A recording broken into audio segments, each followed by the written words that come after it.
ಪ್ರೀತಿಯ ವೀಕ್ಷಕರಿಗೆ ಸ್ವಾಗತ ಸುಸ್ವಾಗತ. ಸರ್ಕಾರಿ ಶಾಲೆಗಳು ಅಂದ್ರೆ ನೆನಪಾಗೋದು ಉತ್ತಮ ಕಟ್ಟಡಗಳಿಲ್ಲದ ಶಾಲೆಗಳು, ಉತ್ತಮ ಗುಣಮಟ್ಟದ ಶಿಕ್ಷಣವನ್ನು ನೀಡದ ಶಿಕ್ಷಕರು, ಉತ್ತಮ ವಾತಾವರಣವಿಲ್ಲದ ಶಾಲೆಗಳು, ಮುರಿದ ಕುರ್ಚಿಗಳು, ಅರ್ಧ ಕಂಡ್ರೆ ಅರ್ಧ ಕಾಣದೇ ಇರುವಂತಹ ಬೋರ್ಡ್ಗಳು, ಟೈಮ್ ಪಾಸ್ ಮಾಡಿ ಮನೆಗೆ ಹೋಗ್ಬೇಕು ಅನ್ನುವಂತಹ ಶಿಕ್ಷಕರು. ಇವೆಲ್ಲವುಗಳ ಸಮಸ್ಯೆಗಳನ್ನು ಸರ್ಕಾರಿ ಶಾಲೆಗಳಲ್ಲಿ ಇದ್ದರೂ ಸರ್ಕಾರವು ಏಕೆ ಮುಂಜಾಗೃತ ಕ್ರಮವನ್ನಾಗಲಿ ಅಥವಾ ಸರ್ಕಾರಿ ಶಾಲೆಗಳ ಏಳಿಗೆಯ ಕ್ರಮವಾಗಲಿ ಯಾಕೆ ತಗೊಂಡಿಲ್ಲ ಅಂದ್ರೆ, ಮತ್ತು ಆಯಾ ವಿಷಯಗಳಿಗೆ ಸಂಬಂಧಿಸಿದ ವಿಷಯಗಳ ಬೋಧನೆಯನ್ನು ಮಾಡಲು ನಿರೂಪಿಸುವ ಶಿಕ್ಷಕರು ಆಯಾ ವಿಷಯಗಳಿಗೆ ಇಲ್ಲ. ಇನ್ನು ಬಹುತೇಕ ಮಂದಿ ಶಿಕ್ಷಕರು ಅತಿಥಿ ಶಿಕ್ಷಕರಾಗಿಯೇ ಅಥವಾ ಅತಿಥಿ ಉಪನ್ಯಾಸಕರಾಗಿಯೇ ಕಾರ್ಯನಿರ್ವಹಿಸುತ್ತಿದ್ದರೆ ಸರ್ಕಾರ ಅವರನ್ನು ಅಧಿಕೃತವಾಗಿ ಇನ್ನೂ ನೇಮಿಸಿಕೊಂಡಿಲ್ಲ. ಇಷ್ಟೆಲ್ಲಾ ಸಮಸ್ಯೆಗಳ ನಡುವೆ ಸರ್ಕಾರಿ ಶಾಲೆಗಳ ಉಳಿವಿಗಾಗಿ, ಸರ್ಕಾರಿ ಶಾಲೆಗಳ ಉದ್ಧಾರಕ್ಕಾಗಿ ಯಾವ ರಾಜಕಾರಣಿಗಳು ಶ್ರಮಿಸ್ತಿಲ್ಲ. ಯಾಕೆ ಅಂದ್ರೆ ನಮ್ಮ ಸುತ್ತಮುತ್ತಲಿನಲ್ಲಿರುವ ರಾಜಕೀಯಗಳು ತೆಗೆದುಕೊಂಡಿರತಕ್ಕಂತ ಖಾಸಗಿ ಶಾಲೆಗಳ ಉದ್ಧಾರಕ್ಕಾಗಿ ಶ್ರಮಿಸುತ್ತಿದ್ದಾರೆ. ಇದರಿಂದ ಬಡವರ ಮತ್ತು ಸರ್ಕಾರಿ ಶಾಲೆಗಳ ಬಲಿಯಾಗ್ತಿದೆ ಅಂತಾನೆ ಹೇಳ್ಬೋದು. ಇನ್ನು ಖಾಸಗಿ ಶಾಲೆಯಲ್ಲಿ ಹಣಕ್ಕಾಗಿ ಪೀಡಿಸ್ತಾರೆ. ಹಣ ಹಣ ಹಣ.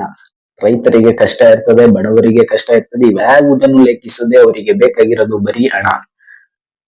ಸರ್ಕಾರಿ ಶಾಲೆಯಲ್ಲಿ ಉತ್ತಮ ಗುಣಮಟ್ಟದ ಶಿಕ್ಷಣ ಸಿಕ್ಕಿದ್ದರೆ ಯಾವ ಬಡವನಾಗಲಿ ಅಥವಾ ರೈತರ ಮಕ್ಕಳಾಗಲಿ ಖಾಸಗಿ ಶಾಲೆಗೆ ಒಯ್ತಿರ್ಲಿಲ್ಲ. ಬಡವರನ್ನು ಬಲಿ ತಗೋತವ್ರೆ ಅಂತಾನೆ ಹೇಳುದು.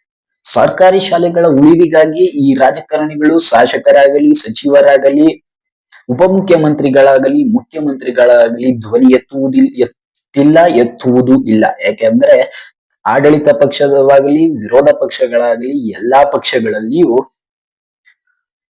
ತನ್ನದೇ ಆದಂತಹ ಶಿಕ್ಷಣ ಸಂಸ್ಥೆಗಳನ್ನು ಶಾಸಕರು, ಸಚಿವರು, ಉಪಮುಖ್ಯಮಂತ್ರಿಗಳು, ಮುಖ್ಯಮಂತ್ರಿಗಳು ತೆರೆದುಕೊಂಡಿರುವ ಶಿಕ್ಷಣ ಸಂಸ್ಥೆಯ ಏಳಿಗೆಗಾಗಿ ಶ್ರಮಿಸುತ್ತಿದ್ದಾರೆ. ಬಡವರ ಮಕ್ಕಳ, ಬಡವರ ಶಾಲೆಯ, ಸರ್ಕಾರಿ ಶಾಲೆಯ ಆಸ್ತಿಗಾಗಿ ಅಥವಾ ಸರ್ಕಾರಿ ಶಾಲೆಯ ಏಳಿಗೆಗಾಗಿ ಯಾರು ಶ್ರಮಿಸ್ತಿಲ್ಲ. ತನ್ನದೇ ಆದಂತಹ ಬಂಡವಾಳ ಹೂಡಿರುವತಕ್ಕಂತ ಈ ರಾಜಕಾರಣಿಗಳು ತನ್ನ ಖಾಸಗಿ ಶಾಲೆಗಳ ಏಳಿಗೆಗಾಗಿ ಶ್ರಮಿಸುತ್ತಿದ್ದಾರೆ. ಇವರು ಸರ್ಕಾರಿ ಶಾಲೆಗಳನ್ನು ಉಳಿಸುವುದಿಲ್ಲ, ಬೆಳೆಸ್ತಾರೆ ಅಂತಾನೆ ಹೇಳುದು. ಖಾಸಗಿ ಶಾಲೆಯನ್ನು ಶಿಕ್ಷಣ ಸಂಸ್ಥೆಗಳನ್ನು ಸ್ಥಾಪಿಸಿರುವಂತಹ ಕೆಲವು ಶಾಸಕರ, ಸಚಿವರ ಮತ್ತು ಉಪಮುಖ್ಯಮಂತ್ರಿಗಳ ಪಟ್ಟಿಯನ್ನು ನಾನು ನಿಮ್ಗೆ ತೋರಿಸ್ತೀನಿ. ಬನ್ನಿ ವಿಡಿಯೋ ಸ್ಟಾರ್ಟ್ ಮಾಡೋಣ. ಮಲ್ಲಿಕಾರ್ಜುನ್ ಖರ್ಗೆ ಸಿದ್ಧಾರ್ಥ ಲಾ ಕಾಲೇಜಿನ ಸಂಸ್ಥಾಪಕರು. ಮಲ್ಲಿಕಾರ್ಜುನ್ ಖರ್ಗೆ ಕಾಂಗ್ರೆಸ್ಸಿನ ಎಂಪಿಗಳು.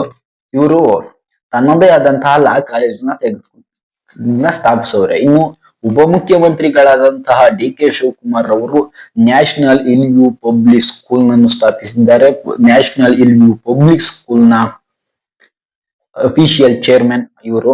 ಇನ್ನು ಗೃಹ ಸಚಿವರಾದಂತಹ ಡಾಕ್ಟರ್ ಜಿ ಪರಮೇಶ್ವರ್ ಅವರು ಸಿದ್ಧಾರ್ಥ ಇನ್ಸ್ಟಿಟ್ಯೂಟ್ ನ ಮಾಲೀಕರು. ಇನ್ನು ಶಿಕ್ಷಣ ಸಚಿವರೇ ಸರ್ಕಾರಿ ಶಾಲೆಗಳನ್ನು ಉಳಿಸಿ, ಸರ್ಕಾರಿ ಶಾಲೆಗಳನ್ನು ಬೆಳೆಸಬೇಕಾದಂತಹ ಶಿಕ್ಷಣ ಸಚಿವರೇ ತನ್ನದೇ ಆದಂತಹ ಶರಾವತಿ ಡೆಂಟಲ್ ಕಾಲೇಜಿನ ಸ್ಥಾಪಿಸವ್ರೆ. ಇನ್ನು ಈಶ್ವರ್ ಖಂಡ್ರೆ ಶಾಂತಿವರ್ಧಕ ಶಿಕ್ಷಣ ಸಂಸ್ಥೆಯ ಸ್ಥಾಪಕರು. ಸತೀಶ್ ಜಾರಕಿಹೊಳಿ ನಾಯಕ ಸ್ಟೂಡೆಂಟ್ ಫೆಡರೇಷನ್ ನ ಸ್ಥಾಪಕರು. ಇನ್ನು Samanur Shivashankarappa Samanur medical college BI. Raghavendra ಯಡಿಯೂರಪ್ಪನವರ ಮಗ, ಅವ್ರದ್ದು ಶಾಲೆ ಐತೆ. Doctor K. Sudhakar, KS. Eshwarappa, BC. Patil ಅವರದ ಕೌರವ ಶಿಕ್ಷಣ ಸಂಸ್ಥೆ, ಡಾಕ್ಟರ್ ಕೆ. ಸುಧಾಕರ್ ಶಾಂತ ವಿದ್ಯಾನಿಕೇತನ ಶಿಕ್ಷಣ ಸಂಸ್ಥೆ, ಬಿ.ವೈ.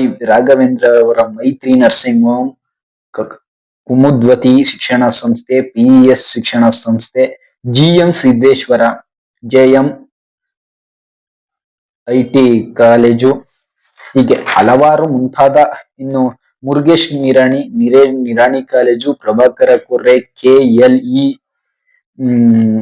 College, KS. ಈಶ್ವರಪ್ಪ ಫೆಸ್ ಕಾಲೇಜು, ಅಣ್ಣಾ ಸಾಹೇಬ್ ಜೊಲ್ಲೆ ಶಿಕ್ಷಣ ಸಂಸ್ಥೆಗಳು, ಹೀಗೆ ಹಲವಾರು. ಜೆ.ಸಿ. ಮಧುಸ್ವಾಮಿ, ಜೆ.ಸಿ.ಎಂ. ಇಂಟರ್ ನ್ಯಾಷನಲ್ ಸ್ಕೂಲ್, ಕತ್ತಿ ಕುಟುಂಬ, ಬಿ.ಎಂ. ಕತ್ತಿ ಶಿಕ್ಷಣ ಸಂಸ್ಥೆಗಳು, ಇನ್ನು ಸಿ.ಎಲ್. ಪುಟ್ಟರಾಜು ಎಸ್.ಡಿ.ಜಿ. ಶಿಕ್ಷಣ ಸಂಸ್ಥೆ.